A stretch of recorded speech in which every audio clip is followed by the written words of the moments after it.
아멘. 네, 이제 2부 순서로 결혼관, 물질관에서 결혼관에서는 이제 성경에서 말하는 이 결혼 자체에 대한 정의와 그리고 나아가서 그럼 이제 결혼 자체에 대해서 그 가정에 대한 부부에 대한 관계와 또 그다음에 이제 연인까지 언급을 좀 하도록 하겠습니다. 그다음에 물질관은 돈, 경제에 대해서 현실적인 이야기들과 그다음에 이제 나아가서는 시간이 되면 11조 헌금까지도 다루도록 하겠습니다. 결혼관을 먼저 이제 좀 오해하시면 안 돼요. 전사님도 결혼 안 했잖아요. 이렇게 마음을 먹으시면 곤란합니다. 결혼을 어떻게 하면 잘할 수 있을까를 말하자는 게 아니라 결혼에 대한 성경적 정의를 논의하자는 겁니다. 그러면 이게 세워지면 우리가 결혼에 대한 방향성이 세워집니다. 그러니까 나의 가정은 어떤 가치관을 두고 살아가고 싶어. 나의 가정은 어떤 것 때문에 소중해. 그러니까 요새는 이혼이 많죠. 그러니까 그 가치관의 문제가 어떤 경제적 이득, 그러니까 이윤 구조, 뭐 이런 식의 가치관들이 많기 때문에, 그리고 좀 어떤 결혼에 대한 어떤 무게, 정의를 잘못 갖고 있기 때문입니다. 그래서 물론 이제 특이한 경우들도 많죠. 사정도 있고. 어쨌든 이 결혼관에 대해서 다룰 때는 성경에서 말하는 결혼을 우리가 정립시키자는 겁니다. 그러니까 세상에서 말하는 수많은 변화되는 결혼의 모습들이 아니라 성경에서 말하는 결혼을 우리가 정리하자는 것이죠. 왜 결혼 문제를 이렇게 언급을 해야 될까? 결혼은 사도 바울도 그렇고 예수님도 그렇고 정말 중요하게 언급을 하셨습니다. 심지어 이 결혼을 뭐에 비유했죠? 하나님과 우리의 관계로 비유하셨습니다. 세상의 창조 질서를 가정으로 만드셨죠. 이런 걸 볼 때 이 결혼은 세상 무엇보다도 중요하다. 그래서 세상 가치에서도 인륜 대사 뭐죠? 결혼식, 결혼의 날입니다. 그렇게 여길 정도로, 세상에서도 그렇게 여길 정도로 성경에서는 더 크게 말하고 있다. 그러면은 우리가 세상을 뛰어넘은 성경적 가치의 결혼이란 무엇인가? 그렇게 중요하니까. 그 다음에 나아가서 이제 결혼이 이루어지면은 부부의, 그렇죠? 부부의 가치관에 대해서 마음이 어떠해야 되고 사상이 어떠해야 되는가. 그 전엔 뭐가 있죠? 연인이 있을 수 있겠죠. 최대 또 우리 청년의 관심사일 수 있는데 연애 특강은 제가 하지 않습니다. 원래 여태까지 한 적 없고 제일 많이 요청 들어온 게 연애 특강 좀 해주세요. 한 번도 안 했습니다. 오늘도 연애 특강이 아닙니다. 연애 특강인 줄 알고 들으신다면 좀 오해할 수 있습니다. 연애 특강이 아니고요. 결혼관에 대한 연인에 대한 시선을 언급하는 겁니다. 그러니까 잠깐 언급하게 되겠죠. 그래서 이런 연애 같은 거는요, 절대 저는 이런 특강 하지 않습니다. 왜냐하면 서두에서 말씀드렸지만 연애는 알아서 하는 겁니다. 알아서 못하니까 요구하는 거 아닙니까?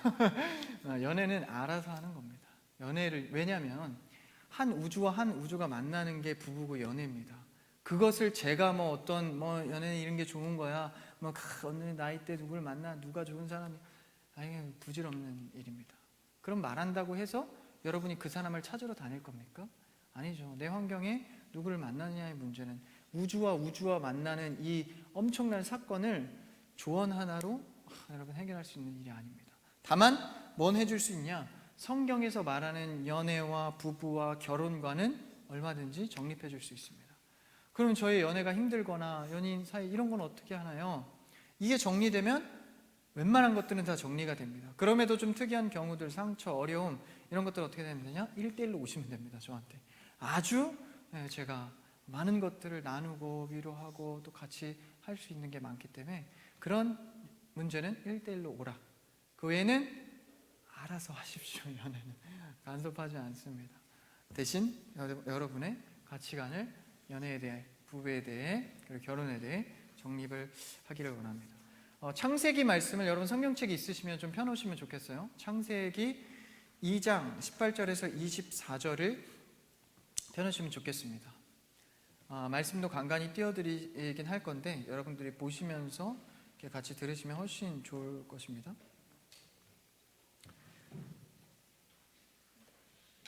자, 창세기 2장 18절에서 24절까지입니다. 결혼, 부부, 연애 다 마찬가지죠. 누구와 누구가 한 몸을 이루는 거죠? 남자와 여자입니다. 여기서 이거를 부정해서 다른 어떤 방향으로 가진 않겠습니다. 다른 성, 이런 얘기는 지금 주제가 아니기 때문에 남자와 여자가 한 몸을 이뤄서 뭐가 되죠? 우리가 됩니다. 그렇죠? 남자와 여자가 한 몸을 이뤄서 우리가 되는 것입니다. 우리가 곧 뭐죠? 우리가 곧 가정입니다. 가정. 그래서 우리가 되는 문제는 그렇게 쉬운 문제는 아니죠. 연애와 결혼, 그래서 굉장히 신중해야 합니다. 이제 TV 프로그램을 보면 나 혼자 산다 있죠. 나 혼자 산다. 그거 굉장히 인기이던데 그 나 혼자 산다에 보면 혼자 사는 어떤 욜로 같기도 하고 혼자 사는 모습에 대한 멋짐을 보여주기도 하고 외로움도 보여주기도 하고 다양합니다. 근데 그런 인식들이 이제는 벌써 자연스럽습니다. 나 혼자 산다 이러면 굉장히 옛날에 부끄러운 거거든요. 결혼을 못하고 가정을 못 이루고. 근데 지금은 벌써 시대가 달라졌습니다. 혼자 사는 것이 부끄러운 일이 아닙니다. 오히려 동경하기도 합니다. 심지어는 나 혼자 산다 프로그램의 시청자 중에 열혈 시청자의 대부분은 기혼자라는 거예요. 기혼자가 더 좋아한대요. 옛날을 동경하면서 그래 혼자가 좋았지. 그럴 수도 있겠으나 시대가 그만큼 많이 결혼관에 대해서 바뀌어가고 있다. 그러면 우리는 기독교 가치관으로 이것을 흐리게, 그러니까 우리가 전에 봤던 것처럼 아까의 가치관처럼 흐리게 보는 게 아니라 시대의 변화는 어떤 법처럼 가치관을 여기는 게 아니라 변하지 않는 성경의 법으로 우리의 결혼 가치관을 역시 세워가야 한다는 것이죠. 어떤 생각으로 가정을 바라보는가? 성경에서 제일 찾는 게 빠릅니다. 18절을 한번 읽어볼까요? 방금 찾은 2장 18절 같이 읽읍시다. 시작. 여호와 하나님이 이르시되 사람이 혼자 사는 것이 좋지 아니하니 내가 그를 위하여 돕는 배필을 지으리라 하시니라. 18절이 굉장히 중요합니다. 혼자 사는 것이 좋지 않으셨다. 그러니까 혼자 사는 사람들이 하나님 보시기에 좋지 않았다는 거예요. 그렇게 해석을 하다 보면 하나님이 혼자 있는 모습이 꼴보기 싫구나. 나 꼴보기 싫은 모습 하나님께서 이렇게 해석하면 안 됩니다.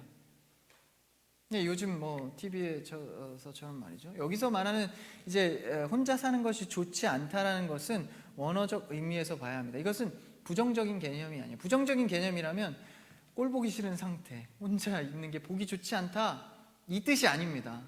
여기서 원어에 보면 지금 이 성경에서는 항상 구조가 미완성에서 완성으로 가죠. 여기서도 마찬가지입니다. 지금 좋지 않다는 것은, 그러니까 원어에 좋다라는 것이 토브입니다. 그러니까 좋지 않다, 토브는 로라는 뜻은 이제 부정인데 아직 이루어지지 않은 상태가 토브, 좋지 않다. 그러니까 아직 이루어지지 않은 상태입니다. 그러니까 혼자 있는 것은 아직 미완성의 상태라는 거예요. 근데 뭐를 전제한? 완성되어져 갈 것을 전제한, 완성될 것을 전제한 미완성이 아직 좋지 않은, 그러니까 혼자 있는 것이 좋지 않다라고 표현을 한 겁니다. 그러니까 혼자 있는 것이 꼴보기 싫은 게 아니라 아직 미완성, 너는 완성되지 않은 상태야. 옆 사람과 한번 고백해 볼까요? 당신은 아직 완성되지 않았습니다. 인사하세요. 인사. 결혼하신 분한테 하면 안 됩니다. 결혼하시면 당신은 아직 미완. 그러니까 우리가 됐다는 것은, 지금 남자가 여자가 한 몸을 이루었다는 것은 완성형을 말합니다. 그러니까 하나님께서 보시기에 좋다라는 것은 하나님이 보시기에 아직 내 계획이 이루어지지 않은 상태야. 너는 남자와 여자가 만나서 결혼하는 것이 내 계획이야 라는 것입니다. 여기서 이제 좀 독신의 은사 이런 건 다 차지하고 기본적인 개념을 얘기하고 있는 겁니다. 그래서 아직 이루어지지 않은 미완의 그림을 이제 완성의 그림으로 갈 것이다. 이것은 처음에 아담을 만들었다가 아유 내가 아담을 만들었는데 외로워 보이네, 아유 내가 잘못했다, 하나 더 만들어줄 걸, 오케이 하나 더 만들어줄게, 이게 아니라는 겁니다. 이미 아담을 만들 때부터 하나를 더, 둘이 남자와 여자와 완성될 것을 계획하시고 먼저 아담을 만든 겁니다. 그러니까 우리의 개념 속에는 남자와 여자가 만나는 것이 뭐예요? 이제 기독교 가치관으로 보면 완성형입니다. 완성형. 그래서 그럼 처음부터 둘을 만드시지, 그렇죠? 처음부터 남자 여자를 만드시지. 왜 하나님의 계획은 돕는 배필을 만들어주는 여자를 나중에 만들어줬을까? 굉장히 이상하죠? 19절이 그렇습니다. 19절 한번 읽어볼까요? 19절 그 다음 절 시작. 여호와 하나님이 흙으로 각종 들짐승과 공중의 각종 새를 지으시고 아담이 무엇이라고 부르나 보시려고 그들이 그것들을 그에게 이끌어 가시니 아담이 각 생물을 부르는 것이 곧 그 이름이 되었더라. 생뚱맞은 본문입니다. 19절. 이상하죠? 아담을 만들어 놓고 보시기에 좋지 않아, 그러니까 너는 미완성이야 이러면 그 다음에 뭐가 나와야 되죠? 여자가 이제 만들어지는 과정이 나와야 되는데 갑자기 이상한 동식물을 만들어서 그들에게 가서 이름을 짓게 하고 그들을 관철하게 합니다. 왜 이런 과정을 겪게 하실까요? 그냥 그 다음에 여자를 만들어주면 되는데 굉장히 이상하죠? 각종 짐승을 만듭니다. 그러니까 아담을 가져가죠. 아담을 짐승들에게 가져갑니다. 그래서 그들을 어떻게 보나, 어떻게 이름 지어주나, 어떻게 관찰하나 하나님께서 이제 보십니다. 이름을 주었다라고 나와 있죠. 히브리 말로 이름을 주어졌다라는 것은 그의 속성을 들여다봤다라는 뜻입니다. 그러니까 아담을 통해서 짐승들에게 가져가서 그 속성을 보게 했습니다. 이 과정을 왜 거칠까요? 이 과정을 거쳐서 구태여 짐승을 보게 한 이유가 뭘까? 그 다음 절에 나와 있습니다. 20절을 한번 읽어볼까요? 20절 시작. 아담이 모든 가축과 공중의 새와 들의 모든 짐승에게 이름을 주니라. 아담이 돕는 배필이 없으므로. 이것 때문에 짐승에게 아담을 가져간 겁니다. 뭐요? 돕는 배필이 없으므로. 이것을 깨닫게 한 겁니다. 아담을 통해서 짐승을 보여주니까 그의 속성을 들여다보니까 야, 저들은 다 짝이 있네. 그런데 내가 저들 중에 짝을 찾으려고 보니까 격이 다른 겁니다. 인간과 짐승은 격이 다른 거예요. 동식물을 보니까 뭔가 나와 완전히 다르게 창조된 것을 깨닫게 하십니다. 그리고 짐승들도 짝이 있는 것을 깨닫게 하세요. 그래서 그 모습을 보고 돕는 배필이 필요하게 아담을 생각하게 만드는 겁니다. 그러니까 남자와 여자에 대한 필요성을 하나님이 느끼게 해주시는 거예요. 옛날 조선시대처럼 그냥 그런 게 어디 있습니까? 남자 여자 누구 딱딱 붙여줘서 숙명이야 딱 결혼. 그래서 그런 결혼하지 않죠. 숙명적으로 그렇게 하면 간단한 문제인데 하나님이 왜 구태여 이런 과정을 겪게 하셔서 남자가 짐승을 보게 해서 깨닫게 해서 여자의 필요를 느껴서 만나게 하십니까? 이것은 하나님께서 우리를 대하는 방식입니다. 굉장히 인격적으로 대하세요. 너 일로 와, 내가 만든 하와 여기야, 결혼해, 이게 아니라 찾게 만드십니다. 네 필요가 뭐냐? 네가 누구와 짝을 해야 완성이 될까? 여러분, 그래서요 남녀가 결혼할 때요 짝을 찾는 일은 굉장히 선한 일입니다. 그리고 부정적으로 여기는 경우가 있어요. 연애 남녀가 만나 너무 이렇게 부끄럽고 이런 거, 그러지 않습니다. 남녀가 짝을 찾는 것은 굉장히 선한 행위입니다. 하나님께서 직접 만드신 방법입니다. 짐승을 보고 깨닫게 하는 거예요. 돕는 배필이 필요하구나. 나는 짐승과 격이 달라. 나에게 여자가 필요하구나. 이것을 깨닫게 하는 겁니다. 그래서 하나님께서는 여자를 만들어서 야 이게 네 하와 네 아내야 가져가 이게 아니라 우리를 사랑하시는 대상 인격자로 대우하시는 겁니다. 그러니까 하나님께서 우리를 대우하셔서 남녀의 사랑의 과정을 겪게 하시는 거예요. 인류 최고의 가치가 뭐죠? 바로 사랑입니다. 그 사랑의 가치를 우리가 누리게 해주시는 겁니다. 그러니까 귀해요 안 귀해요? 귀한 겁니다. 귀할수록 예민하게 다뤄줘야 됩니다. 막 사랑하고 그냥 성적으로 문란하고 범람하고 내 유익에 위해서 여자를 취하고 이런 것들은요, 하나님께서 인격적으로 우리를 대하신 거에 어긋나는 겁니다. 그러니까 인격적으로 사랑을 주고 싶어서 대한 거를 이 가치를 전락시켜 버리는 거예요. 내 욕구를 위해서. 그런 만남이 잘못됐다는 거죠. 굉장히 영적인 만남 아니에요. 이 동식물 보고 너희들은 짝이 있는데, 야, 내 짝은 어떻게 된 거야? 나도 돕는 배필이 필요하다. 짐승 쪽에선 아닌데, 짐승 같은 사랑하는 사람도 있습니다. 그쪽은 아닌데, 이러면서 그 필요를 스스로 깨닫고 찾아 나서게 합니다. 그래서 21절에 그 다음 절 읽어볼까요? 21절 띄워주세요.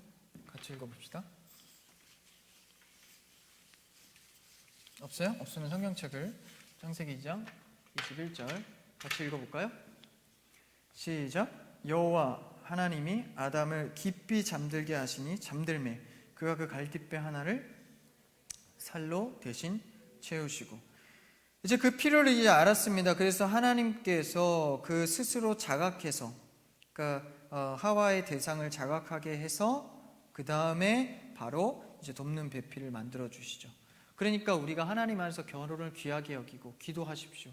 그리고 찾으십시오. 선한 영향력으로, 선한 행위로 찾으십시오. 건강한 연애도 하십시오. 그게 굉장히 건강한 겁니다. 그래서 결국 하나님께서 주어주시는 하와를 만나시기를 축복합니다. 그래서 결국 이제 아담을 잠재우시고 하와를 만들기 시작합니다. 그렇죠? 하와를 어떻게 하시죠? 깊이 잠들게 하십니다. 인류 최초의 수면 마취. 그래서 마취하듯이 잠들어서 그때 뭐 하죠? 갈빗대를 수술을 해서 갈빗대를 쑥 빼냅니다. 그렇죠? 굉장히 이런 퍼포먼스적인 일들을 왜 행할까? 그렇죠? 그냥 만들면 되지. 왜 여기서 갈빗배를 빼는 이런 퍼포먼스를 할까? 그렇죠? 그 돕는 배필을 만들 때 갈빗뼈를 빼서 만드셨습니다. 옆구리에서. 성경에서 말하는 이 뼈의 의미는요, 생명입니다. 옛날에 히브리 사람들은요, 뼈에서 살과 피가 나온다고 생각했어요. 이 뼈의 의미는 이 당시의 뼈의 의미는 생명을 뜻합니다. 아담의 생명을 취해서 뭘 했죠? 하와를 만들었어요. 그 말은 곧 아담 자신이 뭐라는 거예요? 하와라는 겁니다. 하와. 그러니까 자신의 것을 취해서 하와를 만들었어요. 이게 곧 우리입니다. 그래서 이 잠들게 해서, 상징적 죽음이죠. 잠은 잠들게 해서 그 속에서 생명을 취해서 하와를 만듭니다. 그러니까 아담이 하와를 보니까, 가만히 보니까 이 난 거예요. 나입니다. 그렇죠? 22절, 그 다음에 이제 23절을 한번 읽어볼까요? 23절은 인류의 최고의 고백입니다. 한번 읽어볼까요? 시작. 아담이 이르되 이는 내 뼈 중에 뼈요 살 중에 살이라. 이것을 남자에게서 취하였은즉 여자라 부르리라. 아담이 이런 고백을 합니다. 하와, 당신은 내 뼈 중에 뼈요 살 중에 살이라. 왜 이런 고백을 했죠? 가만히 하와를 보니까 나란 말이죠. 나예요. 부부가 만나고 보니까 그것은 자신의 거울입니다. 그러니까 우리로 합쳐진 겁니다. 그래서 돕는 배필을 만들어 주셨다. 돕는 배필은 뭘까요? 그리고 이거를 오해해요. 돕는 배필을, 그러면 여자는 남자를 돕는 사람으로 창조됐구나, 이런 무식한 소리를 합니다. 그게 아니에요. 여기서 돕는 배필은 에제르란 단어를 어디서 썼냐? 하나님의 돕는 사람입니다. 그러니까 남자를 돕는 배필이 아니라 하나님을 돕는 배필로 삼아주셨다는 거예요. 그러니까 심지어는 남자의 재료는 뭐였죠? 흙이었어요. 여자의 재료는 생명 갈빗뼈였습니다. 그러니까 하나님께서 여자를 만들 때는 오히려 하나님의 도움으로, 그렇죠? 하나님을 돕는 자로. 그 여자를 대하는 태도가 동등한 가치라는 거예요. 남자나 여자나. 이미 그것을 성경에서 일찍이부터 제정했습니다. 예수님께서 여자를 대하는 태도, 예수님 사역하실 때 굉장히 혁명적이었습니다. 당시의 여자는 인구수에 포함되지는 않았어요. 근데 예수님께서는 그 여자들을 살피시죠. 굉장히 혁명적입니다. 왜요? 이 창조 질서가 이미 남자와 여자가 동등하기 때문에. 그래서 아담이 최고의 시를 읊으죠. 내 뼈 중에 뼈요, 살 중에 살이라. 또 다른 나입니다. 그래서 수치가 없는 겁니다. 결혼과 부부의 관계는 수치가 없는 거예요. 그래서 최초의 죄를 짓기 전에 아담과 하와는 옷을 입지 않았죠. 수치가 없습니다. 부끄러움이 없으니까. 그런 관계로 시작을 했습니다. 그래서 완벽한 우리가 되었습니다. 25절을 읽어볼까요? 창세기 2장 25절 한번 같이 읽습니다. 시작. 아담과 그의 아내 두 사람이 벌거벗었으나 부끄러워하지 아니하리라. 이게 뭐죠? 나를 넘어서 우리가 된 상황입니다. 이렇게 우리가 됐어요. 근데 여기서 말하는 이제 우리가 되었다, 한 몸이 되었다라는 개념이 뭐랑 똑같냐면 삼위일체 연합과 똑같습니다. 그러니까 하나님 아버지, 그리고 성자 예수님, 그리고 성령 하나님, 그 연합을 말할 때의 똑같은 단어가 바로 부부의 우리입니다. 부부의 연합과 똑같은 거죠. 그러니까 존재 가치 측면에 의해서 존재 가치 측면으로 볼 때 하나님의 삼위일체와 같은 격을 갖는 게 바로 부부입니다. 너무 거창한 거 아니에요? 이혼은 어떻게 하라고요? 여러분, 그 이혼의 문제는 차치하더라도 지금 우리가 볼 문제는 뭐예요? 결혼의 무게감입니다. 그러니까 우리가 이것을 함부로 대할 수 있는 게 아니라 인간의 존재는 근본적으로 복수성입니다. 절대 혼자 살 수 없습니다. 복수로 창조했기 때문에. 창조 질서가 그런데 어떻게 혼자 살 수 있겠어요? 근데 죄로 인해서 뭐가 들어왔죠? 이제 우리에게 약함이 들어왔습니다. 그러니까 가죽옷을 해입죠. 그때부터 이제 부부의 관계의 중요성이, 그리고 부부의 관계 신뢰가 깨진 겁니다. 그래서 이혼하기도 하고, 그렇죠? 무게감이 줄어들었죠. 그래서 다시 뭘로? 그리스도, 예수 그리스도의 연합으로 이제 원 에덴의 우리라는 개념을 회복해야 한다는 거예요. 그렇죠? 그래서 우리 크리스찬의 가치관은요, 세상이 여기는 결혼의 무게감보다 훨씬 더 무게가 무겁습니다. 이 창조 가치가 우리이기 때문에. 그래서 뭐 예를 들어서 이런 지금 가치관에 우리가 들어있는데, 그렇죠? 이런 가치관에 우리가 들어있는데, 사실 이런 가치관 속에서 세상의 가치관을 갖고 있는 사람과 연애하거나 결혼할 때 당연히 힘들죠. 당연히 힘들죠. 불가능하다는 건 아닙니다. 비기독교인과 결혼해서 잘 사는 사람들도 굉장히 많죠. 그걸 얘기하자는 게 아니라 이 가치관 면에서 무게가 다를 수밖에 없습니다. 가장 많이 겪는 고통이 뭐예요? 예배 생활하고 신앙 생활하는 거에 대한 무게감이 다릅니다. 왜? 우리는 아까 말했죠? 우리는 신론 속에서 사는 가치관이에요. 그것도 더군다나 유일신, 거기다 플러스로 뭐 있어요? 종말론을 갖고 있습니다. 처음과 끝은 다 하나님의 계획이라고 생각하는 사람들의 가치관이에요. 무신론자들은 신이 없어요. 우연 플러스 시간입니다. 그러니까 이 가치관 속에서의 결혼의 무게감과 이 가치관 속에서의 결혼의 무게감은 당연히 다를 수밖에 없습니다. 이걸 맞춰갈 수는 있어요. 당연히 이 사람을 이쪽으로 끌고 와야 되는 작업이죠. 쉽겠습니까? 어렵죠. 어렵습니다. 이걸 하지 말라는 게 아니라 이거는 굉장히 귀하고 어렵다는 겁니다. 그러니까 이 정도의 연애와 관계와 어떤 결혼을 하려면 대단한 각오가 있어야 됩니다. 그러니까 하지 말라는 게 아닙니다. 이건 굉장히 귀한 사역입니다. 그래서 이런 부분들, 우리가 이쪽에서 어떤 가치관을 갖고 있는가, 이거를 지켜야 한다는 얘기를 하는 겁니다. 이거를 지키지 않고 무너지면 이혼에 대한 문제, 가정에 서로를 남자가 여자가 대하는 문제, 이런 게 다 달라져요. 돕는 배필 갈비뼈, 너는 내 뼈 중에 뼈, 살 중에 살, 내 거울과 네가 완전히 나와 똑같다는 개념. 이런 하나님의 창조 질서 속에서 하나님께서 사랑이라는 것을 위해서 우리에게 경험하게 하시고 찾게 하시고 만나게 하심, 이런 가치관이 없는 그냥 무신론 속에서의 이 관계는 굉장히 어렵죠. 그러니까 우리가 이 관계를 더욱더 열심히 지켜가야 이런 무신론자들과 결혼을 해도 살아남을 수가 있는 겁니다.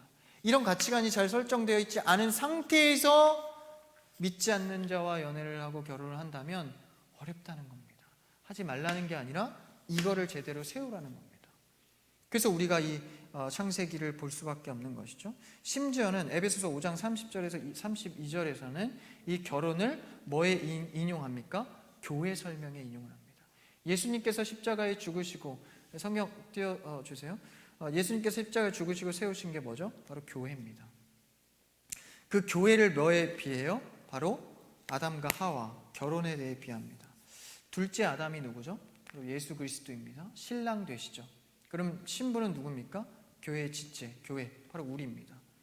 예수 그리스도가 신랑 되시고 교회가 신부 됩니다. 그 관계의 우리, 이거를 교회의 설명을 결혼의 설명에 빗대서 말씀하시죠. 결혼이 얼마나 무게감이 있습니까? 교회와 예수 그리스도가 만나는 이 과정이 바로 부부다라는 거예요. 그렇죠? 그럼 우리가 가정은 곧 뭡니까? 뭐로 비교될 수 있는 거예요? 가정은 곧 교회다라는 겁니다.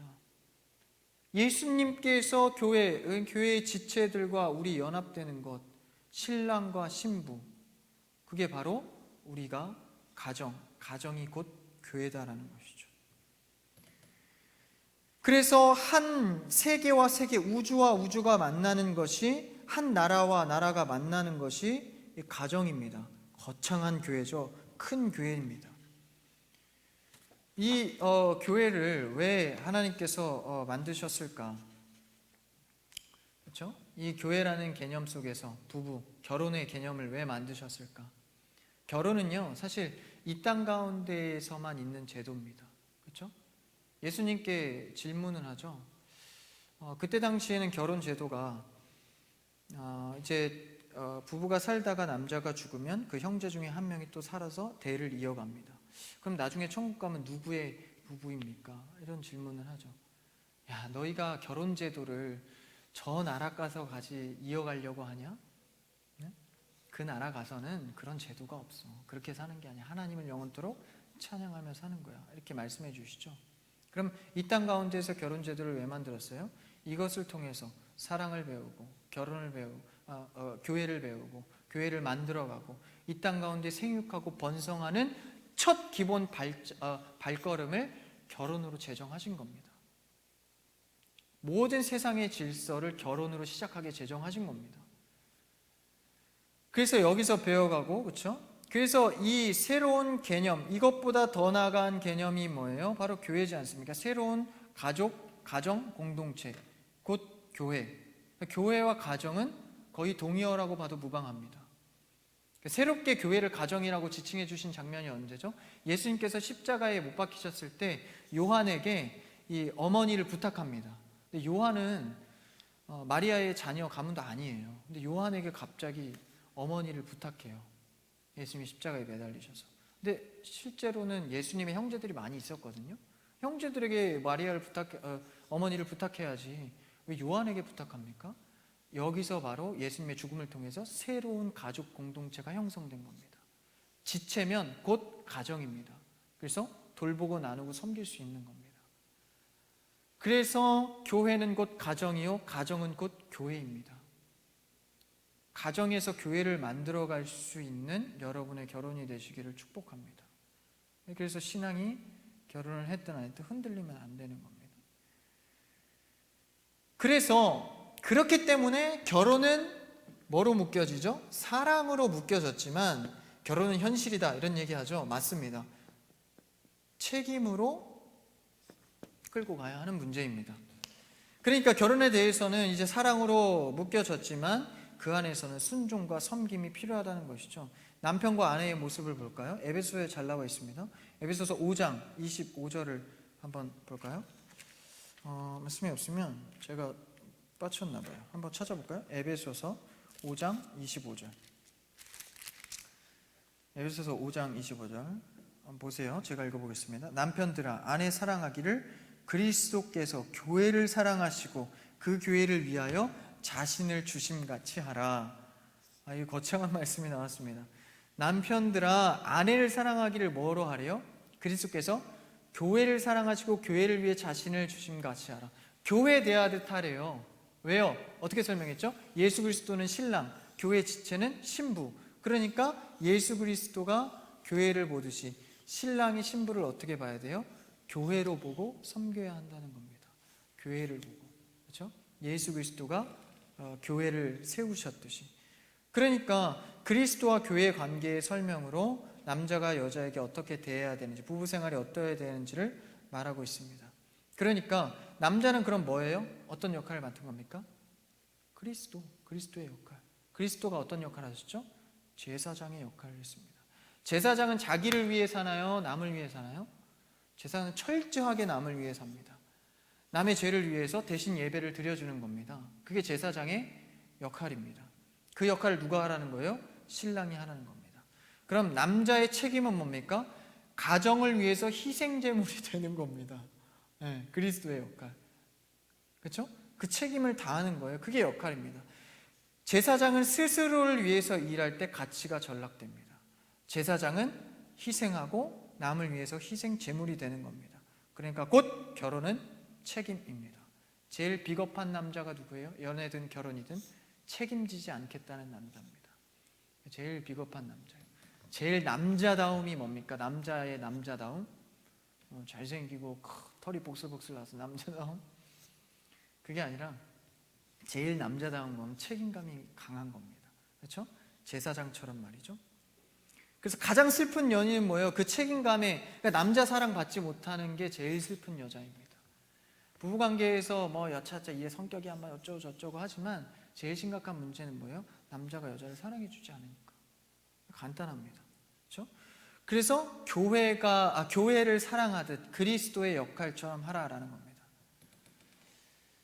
여자는 어떨까요? 여자도 참 대단한 여자 많습니다. 그렇죠? 그렇다고 해서 여자가 남자한테 막대하고 이러면 안 되는 거죠. 부부 생활하면서도 이런 부부를 보죠. 야! 왜? 뭐 이러면서 네가 너 최악입니다. 그리스도 가치관으로 꼭 이렇게 가치관으로 안 봐도 그냥 최악이야. 야, 네가 이게 진짜 왜 이런지 모르겠어요. 그래서 그런 것들이 바로 성경적 가치관하고 맞잖아요. 야, 왜 이렇게. 여러분 이제 결혼해도요 절대적으로 존댓말을 고수하시기를 축복합니다. 연애해도 존댓말을 고수하십시오. 전사님 결혼 안 해보셨으니까 그런 얘기 하는 것 같은데 여러분 그렇지 않습니다. 말은 품격을 갖습니다. 이 옛날 조선의 양반가들이 뭘 했죠? 부부끼리 절대 반말하지 않습니다. 절대. 양반까지 나왔어요. 꼰대 전도사님. 근데 정말입니다. 말이 무너지면 인격이 무너집니다. 부부싸움, 이혼 뭐에서부터 출발하죠? 다 말에서부터 출발합니다. 가정에서 이루어야 하는 것이죠. 하와를 보니까 나였다라는 거예요. 내 뼈 중에 뼈, 살 중에 하와를 가만히 보니까 나였다라는 거예요. 부부는 가만히 보니까 나인 겁니다. 나한테 지금 뭐 하고 있는 거야? 야, 너 욕하고 있는 겁니다. 언어폭력, 심지어는 진짜 폭행을 하기도 합니다. 심지어 언어 폭행도 나쁘지만 진짜 폭행을 하는 경우들도 있어요. 여러분 여성으로서 절대 그거는 넘어가서는 안 됩니다. 반드시 이혼을 하더라도 짚고 넘어가야 됩니다. 그 문제는 하나님은 사랑을 그렇게 제정하지 않았습니다. 폭력으로 사랑을 말해요? 폭력으로 사랑을 제압하려고 그래요? 여러분 교회와 그리스도의 관계가 부부입니다. 여기에 폭력이 어디 있습니까? 그러니까 그런 관계 속에서 우리는 기독교 가치관을 절대 고수해야 합니다. 절대 여성은 그 폭력을 넘어가서는 안 됩니다. 남자도 마찬가지죠. 차라리 그냥 남자가 맞고 이것도 아닌 것 같은데 네, 맞고 사는 남편 뭐 이런 얘기도 있지 않습니까? 아니다라는 거예요. 폭력은 곧 불신앙입니다. 이걸 아셔야 됩니다. 폭력은 불신앙입니다. 그러니까 이 가치관 속에서 그럼 이런 얘기를 해요. 제가 여러분 잘 들어보세요. 제가 연애해보니까요 믿지 않는 사람이 착한 사람이 많던데요 믿는 놈들 더해요. 남자가 두렵습니다. 믿는 놈들이 더해요. 여러분 그거는 자기가 경험한 일반화의 오류일 가능성이 굉장히 큽니다. 그래도요 성경적 가치관을 갖고 있는 사람이 훨씬 낫습니다. 때려 죽일 놈인데도요 물론 그런 특수한 경우도 있겠죠. 근데 우리가 생각할 것은 뭐예요? 이 가치관에 대한 문제라는 것입니다. 그러니까 하나님의 형상을 담고 하나님의 계획대로 살아가는 사람들이 존엄한 인간으로서 할 수 없는 행동들이 있죠. 근데 무신론자들은 그런 행동을 합니다. 그렇죠? 그래서 에베소 5장에서 계속 말하는 것이 성령, 가정 공동체. 가정은 예수 그리스도와 교회의 관계 속에서 성령 충만한 현장의 첫 현장입니다. 그래서 교회에서 성령 충만해서 가정을 변화시키는, 물론 그것도 틀린 얘기 아니지만 사실은 첫 출발이 가정에서 성령 충만해야 됩니다. 여러분, 이것의 개념이 있기를 바랍니다. 그래서 가정 안에서 존중하고 사랑하고 존경이 있어야 하는 것이죠. 아내는 남편을 존경하고 남편은 아내를 사랑하고, 이거보다 귀한 가치가 어디 있습니까? 이게 바로 하나님께서 제정하신 부부의 관계입니다. 그럼 이제 더 나아가서 결혼이 너무 중요한데 요새날의 청년의 고민, 이제 좀 나아가 볼까요? 독신의 문제입니다. 이제 요새날에 자꾸 결혼이 늦어지다 보니까 독신의 문제가 옵니다. 그리고 또 자녀의 문제도 오죠. 자녀를 낳지 않는 딩크족들. 그러니까 자꾸 시대가 변해가면서 뭘 따라가요? 무신론의 가치관을 따라가는 겁니다. 시대가 변해가니까 법도 변해가고 그 변해가는 것에 익숙해가는 겁니다. 나도 변해가는 거죠. 근데 이 가치관은 뭐의 법에 영향을 받죠? 성경의 법에 영향을 받습니다. 성경은 변하지 않죠. 변하지 않는 법을 따라가야 되는데 이게 바뀌니까, 너무 이게 영향력이 세니까 나도 모르게 따라가는 겁니다. 그래서 이제 성경 구절을 찾아요. 독신. 오케이, 바울이 독신했구나.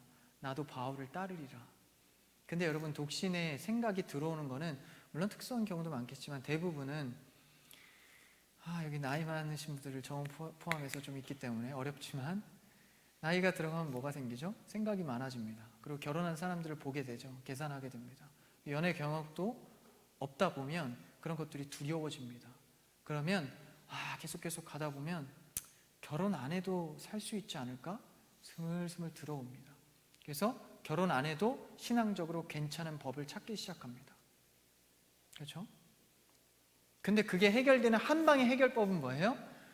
좋은 여자를 만나거나 좋은 남자를 만나면 그 해결은 끝납니다. 사랑을 막 퍼부어주는 남자를 만나. 독신? 그런 게 웬 말입니까? 나의 막 사랑이 퍼부어주는데. 근데 그런 게 그런 연애의 경험이 부족하거나 어떤 연애로 상처를 받아서 결혼 너무 힘들다. 근데 여러분, 그거는요 굉장히 부정적인 관점입니다. 성경의 가치관은요 찾게 하세요. 아담을 통해서 짐승에게 가게 하는 거예요. 계속 찾게 하는 거예요. 필요를 찾게 하는 겁니다. 만나면 만나게 됩니다. 그러니까 100명을 만나도 한 명 못 만날 수 있어요. 그렇죠? 근데 한 명을 만나도 한 명을 만날 수 있습니다. 무슨 말인지 이해하시죠? 아무리 내가 찾고 찾아도 못 찾을 수 있어요. 근데 어느 날 한시 한때에 한 명을 만났을 때 그 사람이 내 사람일 수 있다는 겁니다. 그러니까 여러분, 산술적으로 결혼을 계산하지 마십시오. 하나님께서는 우리를 위해서 준비해 놓으신 하와가 있습니다. 우리를 위해서 준비해 놓으신 아담이 있다는 겁니다. 저도 찾고 있습니다. 네. 그러니까 그게 뭐예요? 지금 우리가 말하고자 하는 것이 그런 독신의 문제를 내 스스로 갖춰서 보지 못하는. 그래서 이제 어쨌든 이제 나아가서 바울을 찾았어요. 바울을 이제 독신이야. 혼자 있는 것이 좋겠다. 혼자 있어라. 독신에 딱 얘기를 해요. 심지어 바울도 독신이야. 그렇죠? 근데 여러분, 이것 또한 무식한 얘기입니다. 여러분, 바울은 이제 명확하게 그렇다라고 할 수는 없지만 성경의 학자들의 의견에 의하면 바울은 결혼을 했다라는 증거들이 많습니다. 그쪽으로 훨씬 더 기울어져 있습니다.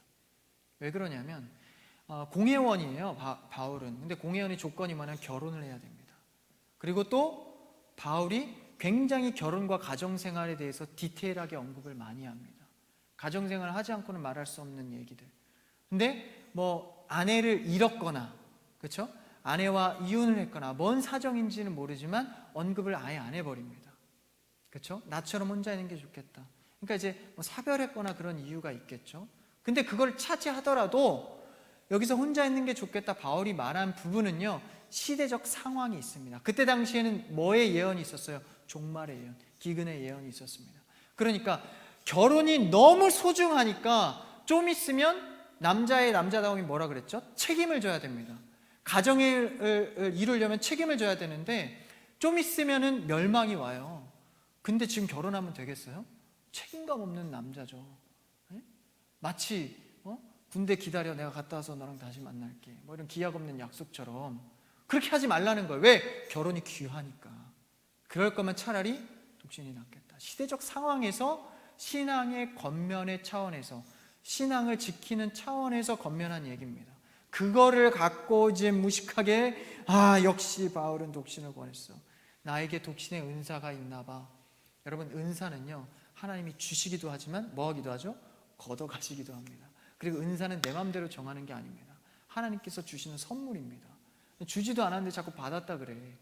뭐에 해결된다고요? 뭐에 한 방에 해결돼요? 좋은 여자, 좋은 남자 만나면 그게 은사가 아니었구나 이렇게 깨닫게 되는 거죠.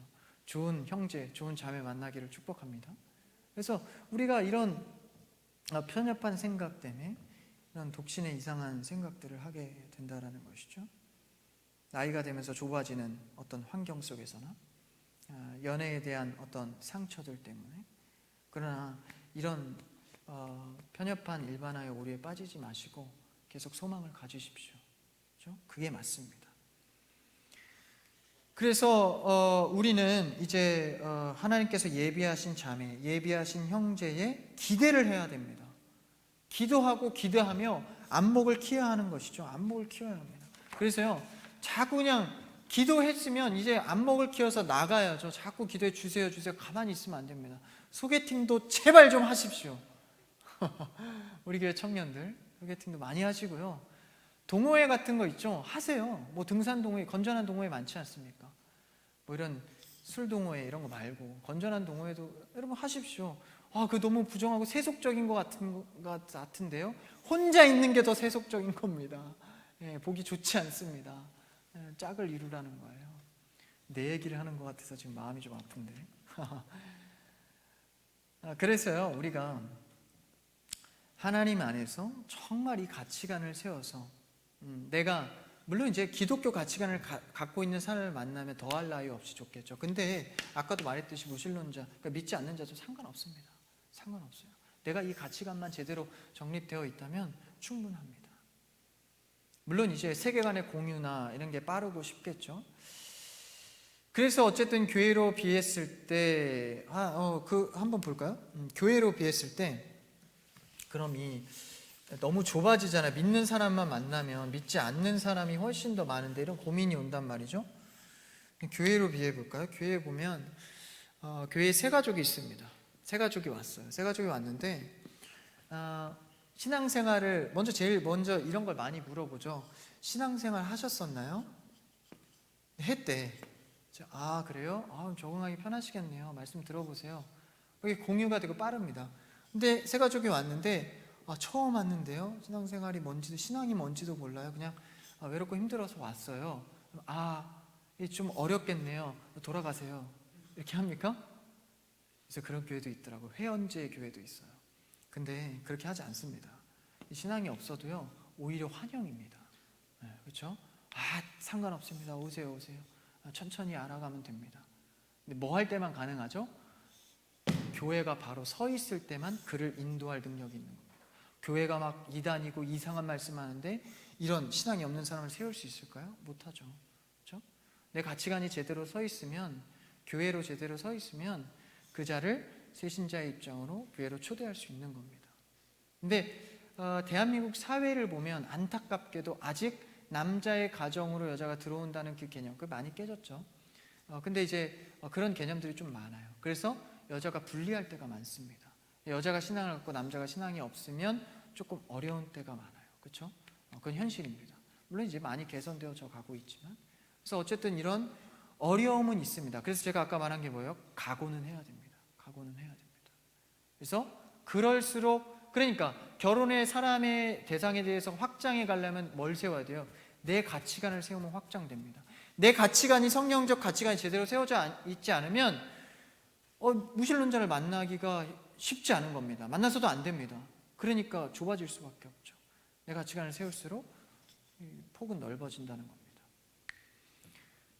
그래서 우리가 감당할 수 있는 신앙의 힘을 갖고 있으면, 마음밭이 있으면 충분합니다. 그리고 더 나아가서 하나만 더 해보죠. 그럼 만날 수 있는 환경 속에서 우리가 어떤 환경에 노출되고 누구를 만나는 게 좋을 것인가? 여러분 이거 들어보셨죠?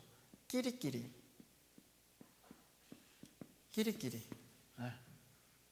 제 친구 보니까 끼리끼리야. 진리는 아니지만 굉장히 합리적인 말입니다. 여러분, 우리가 신앙 안에 거하면요, 신앙적으로 공유할 수 있는 사람을 아무래도 많이 만나게 됩니다. 그렇죠? 우리가 신앙은 그냥 내버리고 세상 속에서 계속 하다 보면 그 확률에 더 많이 노출이 되죠.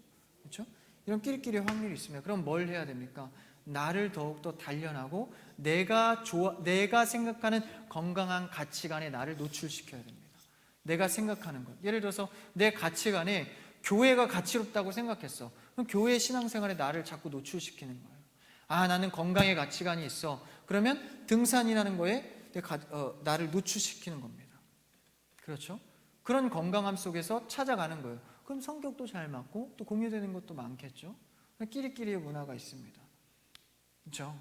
그래서 이런 것들이 물론 완벽한 진리는 아니에요. 완벽한 진리는 아닙니다. 그러지 않고서 완전 다른 사람도 만날 수도 있죠. 근데 여러분, 그렇게만 만나는 것을 기대하는 것은 굉장히 게으른 일입니다. 그냥 그렇게 환상적인 일을 일어날 수도 있어요. 근데 그것만 기대하고 가만히 안주하는 것은 굉장히 게으른 일입니다. 나를 발전시켜서 그런 환경을 넓혀야 됩니다. 왕자와 거지 아시죠? 왕자와 거지? 하여튼 이게 드라마틱한 거 아시지 않습니까? 그 거지 같은 생활을 하다가 갑자기 왕자가 한눈에 반해서, 신데렐라가 그런가요? 이렇게 한눈에 반해서, 드라마에서도 많이 채용하잖아요. 재벌이 막 거지 같은 사람을 막 사랑해서 막 행복하고 잘 살게 되고. 그건 드라마입니다. 정신을 차려야 합니다. 그게 그렇게 쉽게 일어나는 일은 아니에요. 그것만 기대하고 있다가는 내 삶 자체도 게을러집니다. 그렇죠? 그게 아니라 우리는 하나님에서 계속 신앙도 학업도 무엇도 계속 자기 관리를 발전시켜 나가는 것이죠. 자기 관리하면서 그 환경에, 가치 있는 환경에 나를 노출시키는 겁니다. 그래서 우리는 하나님을 왕으로, 예수 그리스도를 왕으로 모신다는 그 생각 속에서 절대 벗어나면 안 되는 거죠.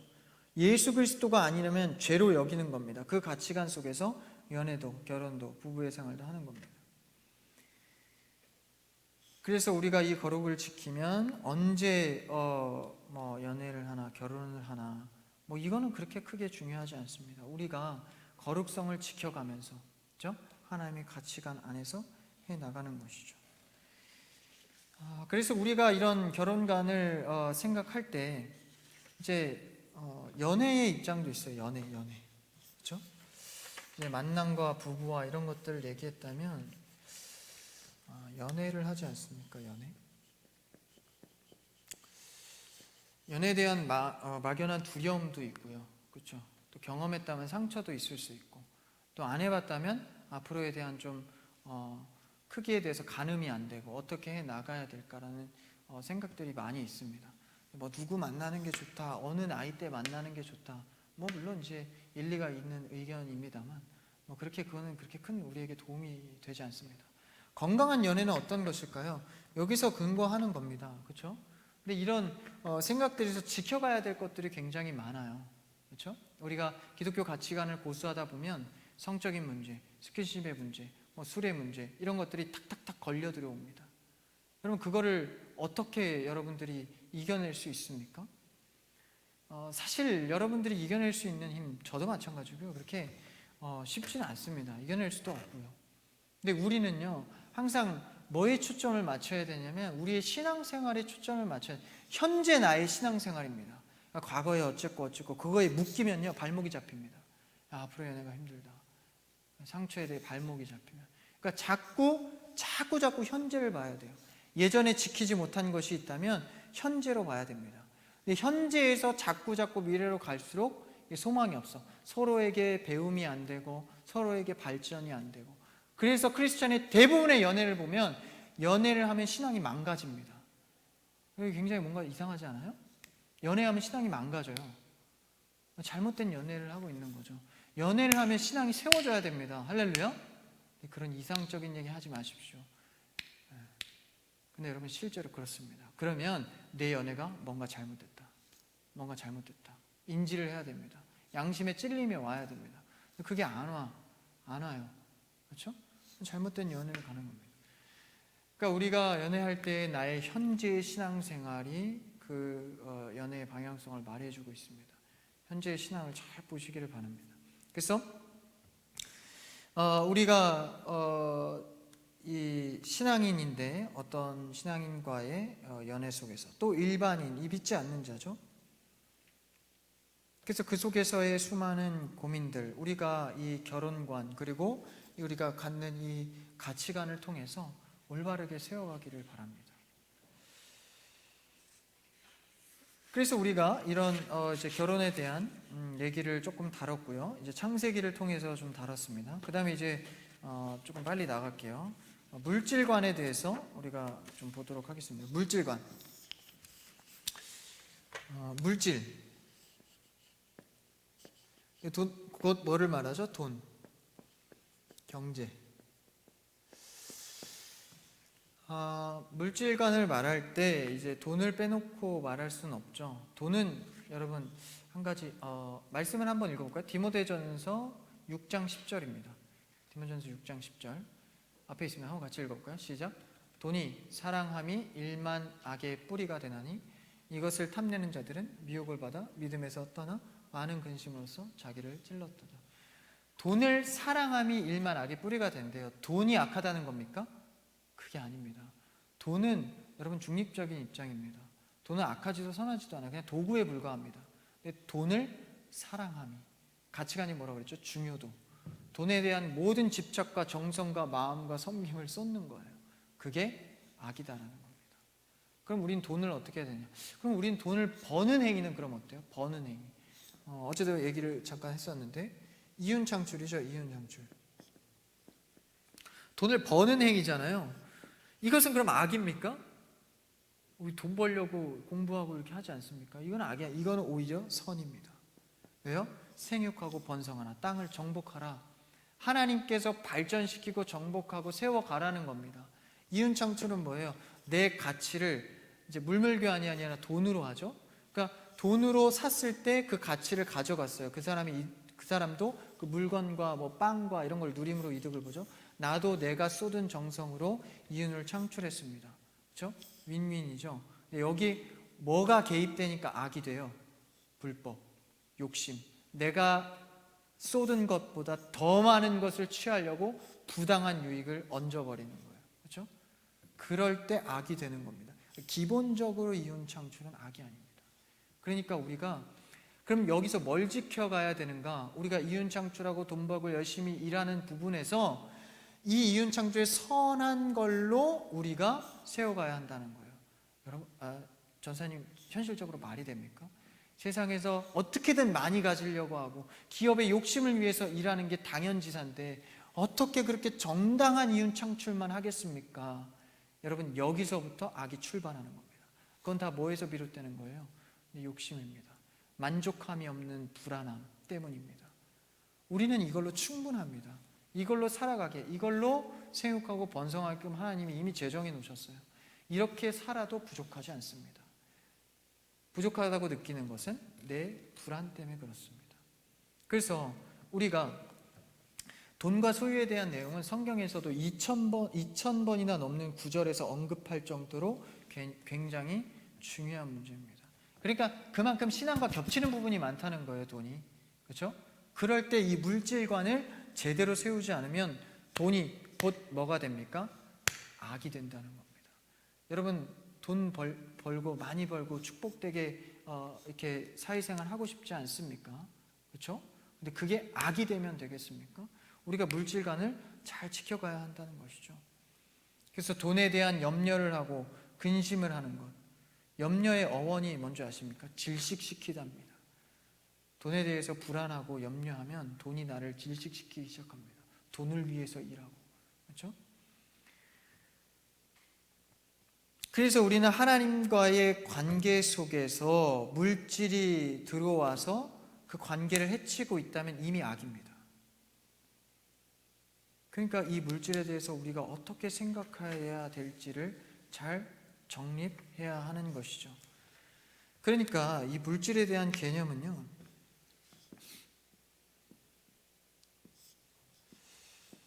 기본적으로 우리가 11조를 생각할 때 어떻습니까? 하나님께서 우리에게 주셨다는 개념이 있는 겁니다. 하나님께서 주셨으니 열의 첫 것을 드립니다. 히브리의 개념 속에서 첫 것이라는 것은 모든 것을 포괄한 개념을 갖습니다. 그러니까 10의 1조 첫 것을 드렸다는 것은 하나님께 내 전부를 드리겠습니다라는 고백입니다. 왜요? 하나님께로부터 이 모든 것이 왔으니까. 이 개념을 갖는 거죠. 그러니까 물질의 욕심도, 물질의 더함도, 부족함도 없는 겁니다. 내 욕심을 채우고 배불리는 이윤창출이 아니라 하나님의 세계 속에서 형성하는 이윤창출입니다. 그래서 우리가 하나님 안에서 이윤창출을 해나가야 하는데, 잘 먹고 잘 사는 문제가 있지 않습니까? 잘 먹고 잘 사는 문제가요, 여러분, 잘 먹고 잘 살게 되었을 때 뭐가 있었어야 되냐면 하나님에 대한 이 가치관과 물질관입니다. 이게 없으면 이제 시간과 돈이 들어오면 내 안에 뭐가 생기죠? 이제 욕심이, 내가 할 수 있겠다는 내 의가 생깁니다. 근데 그 전에 내 안에 시간과 돈이 들어오기 전에 그거를 해결할 수 있었어야 하는, 해결했어야 되는 문제가 있어요. 그러니까 내 힘으로 된 게 아니거나 하는 개념입니다. 11조, 모든 것이 하나님께로부터 왔다는 개념. 내가 직장에서 돈을 벌었지만 그 돈을 CEO가 나에게 주는 게 아니라 하나님께서 환경과 사람과 돈의 조건을 예비하셔서 나에게 주었다라는 개념이 있어야 합니다. 11조는 떼는 게 아닙니다. 떼는 게 아니에요. 그렇죠? 하나님께 드리는 겁니다. 모든 것을. 하나님께서 왔다는 개념 속에서. 그 개념이 있어야 나중에 내가 돈이 많아졌을 때, 시간이 많아졌을 때 방탕하지 않습니다. 죄에 빠지지 않습니다. 이 개념과 가치관을 잘 갖고 있기 때문입니다.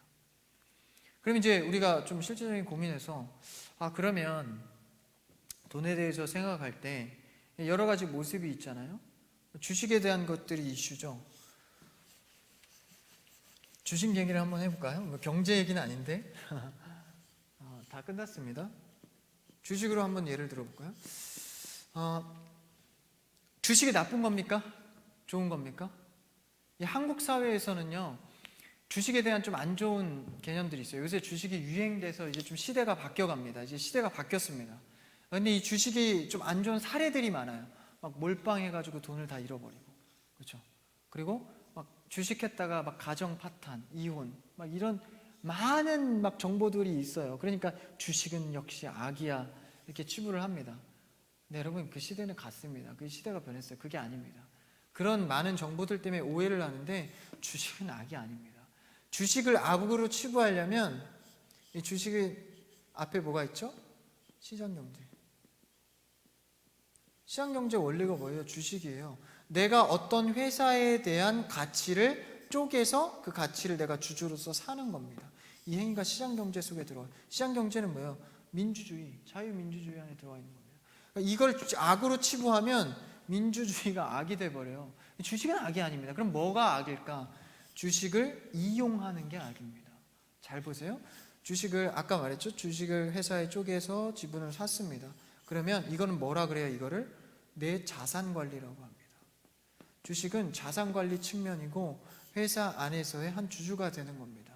근데 이 자산관리 측면이 아니라 뭘로 할 때? 도박. 넣었다 뺐다 넣었다 뺐다.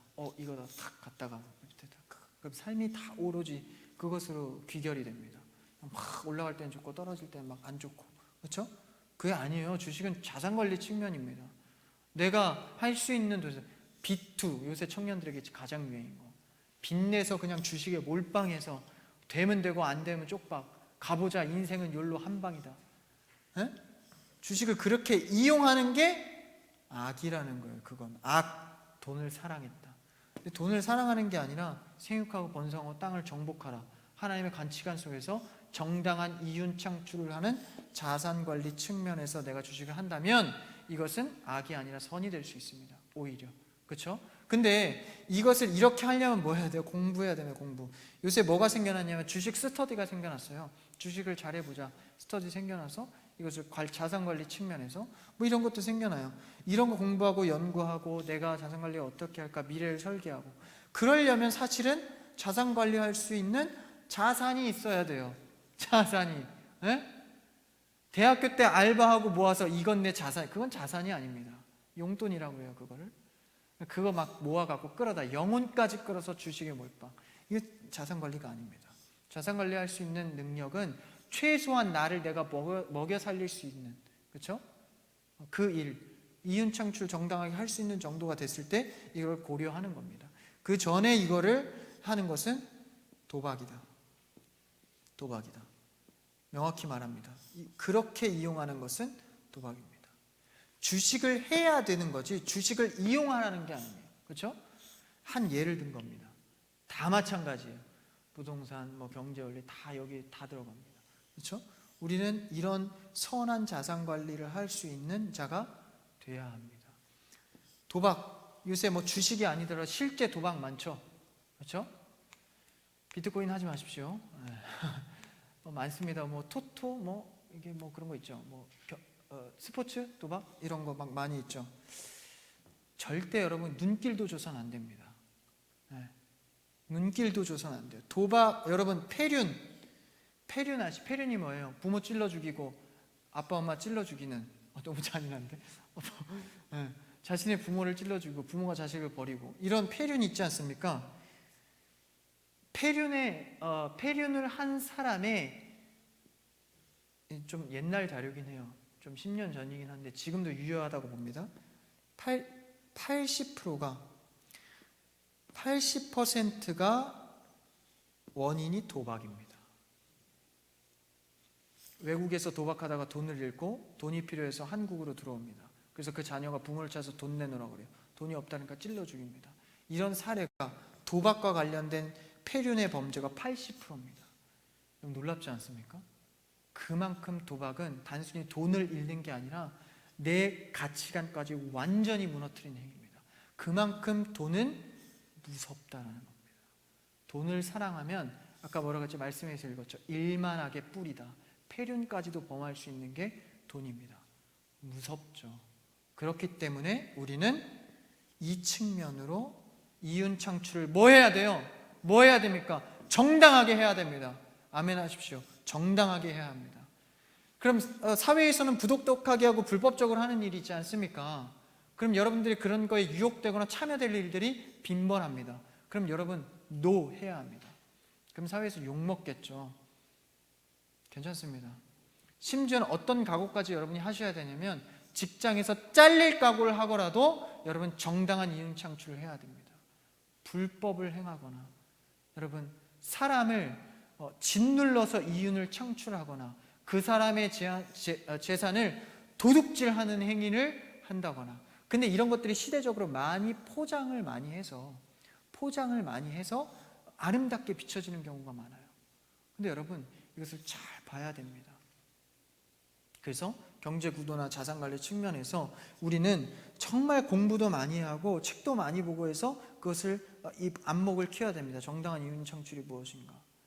그래서 여러분요, 우리는요 지금 사회에서 우리가 이런 정당한 이윤 창출의 길로 가기 위해선, 잘 들으십시오.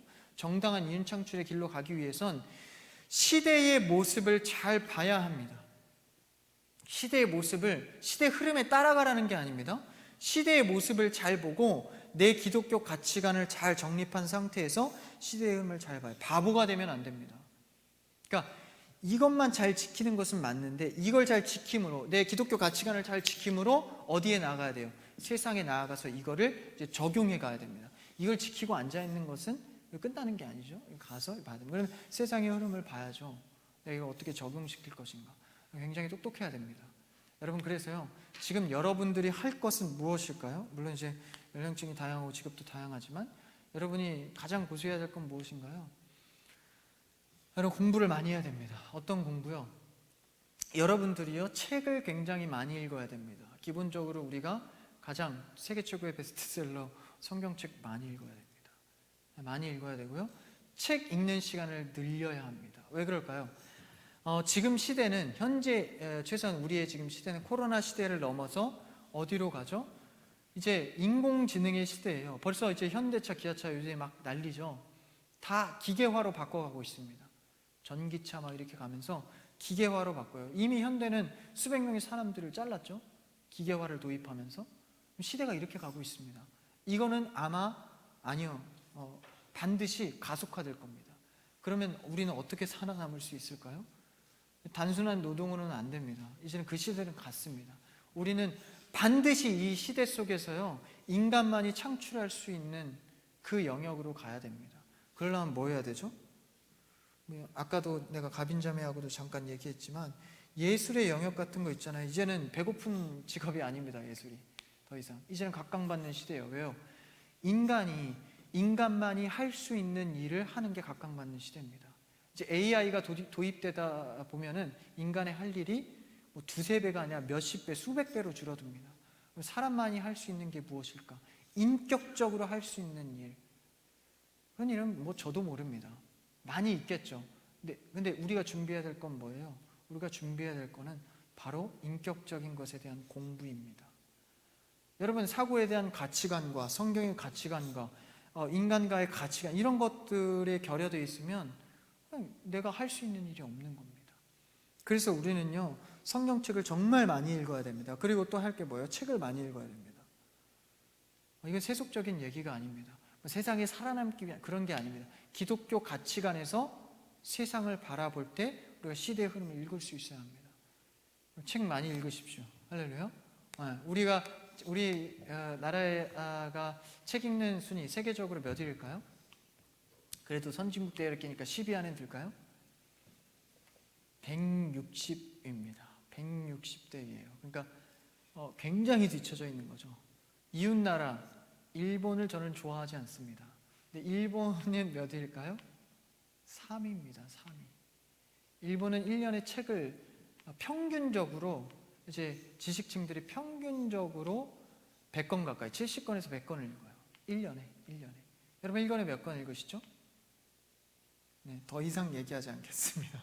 그래서 우리가 그런 일들을 왜 행해야 합니까? 크리스찬으로 세상 속에서 살아가는 사람들이기 때문에 그렇습니다. 그래서 우리의 물질과는요, 세상과 완전 동떨어진 얘기를 하는 게 아닙니다. 세상 속에서 이윤창출의 정당한 이윤창출에 대한 선택을 하기 위해서 내가 열심히 공부하고 내가 열심히 이윤창출에 대한 개념, 자산관리의 개념, 이런 것들을 갖고 있어야 하는 것이죠. 그래서 성경의 가치관과 세상의 흐름에 의거한 내가 공부하는 자, 그러니까 공부되어 있는 자가 돼서 그걸 읽을 수 있어야 한다는 것이죠. 이러한 건강한 가치관 속에서 우리는 돈을 무조건 악으로 치부하면 절대 안 됩니다. 그럼 여러분의 직업은 다 돈 버는 행위인데 다 악한 일을 하고 계신 거예요, 그러면? 그렇게 생각하면 돼요. 돈은 악이 아닙니다.